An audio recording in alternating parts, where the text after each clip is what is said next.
horizons. Hunter has prepared you for the future. We have given you the tools to realize the extraordinary in yourselves. There are hundreds of extraordinary stories dressed in caps and gowns today. Let me tell you about 5 of them and how they will care for the future. William White is extraordinary. William was adopted by a loving couple after being abandoned by his drug addict parents. Tragically, his new happy family was upended in high school when William's dad passed away from cancer. His grief and the family's financial problems led William to drop out of high school. It was almost 2 years before he took the GED exam and enrolled at the Borough Manhattan Community College. He was back on track until his mother suffered a debilitating stroke. William transferred to Hunter for the next 1.5 years, divided his time between studying and serving as his mom's sole caregiver. Then, tragically, his mom passed away. William was distraught and faced eviction. He almost gave up, but when he saw friends from the Throgs Neck Housing Project where he grew up going to prison or early graves, he knew he had to persevere. He focused on his studies and his dreams and graduates today with a 3.7 GPA as a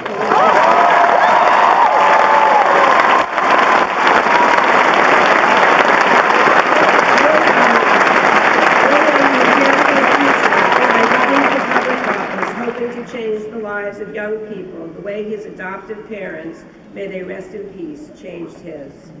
Yvette Astudillo Javier arrived in America as a baby in the arms of her mom, who snuck across the Mexican border to meet her father in New York.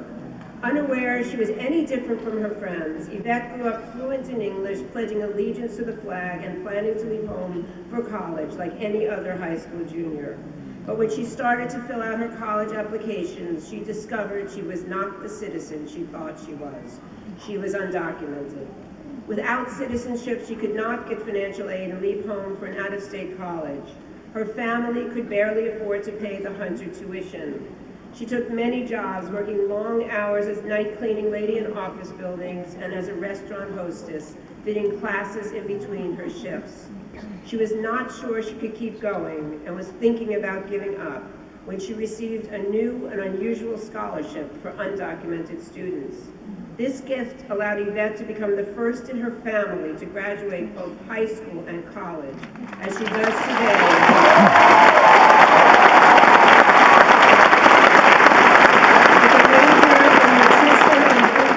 A minor in psychology and a GPA of 3.88.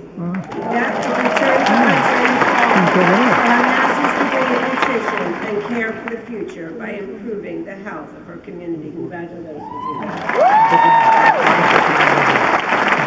Tasia Morris is extraordinary. As one of 8 children born to a mom addicted to drugs, Tasia was raised by her great-grandmother until her father and stepmother claimed custody of her in grade school. When they succumbed to addiction as well, Tasia found herself in foster care at age 14. For the next 4 years, she was placed with family after family, strangers, often for just a week. She called it flip-flopping. At 18, she moved to an independent living program, but was forced to leave when she became pregnant. Living in a shelter with a new baby, Tasia was determined to give her son a better life. She took parenting classes, found an apartment, and got a job in the New York City Police Department as a school safety agent. While working full-time and raising her son, Tasia enrolled at Hunter. Today, at 33, she graduates with a 3.3 GPA and a degree in sociology.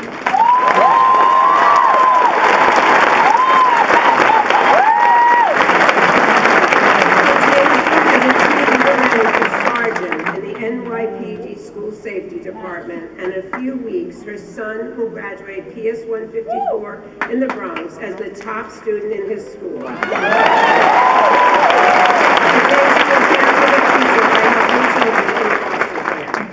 Masood Madafifar is extraordinary.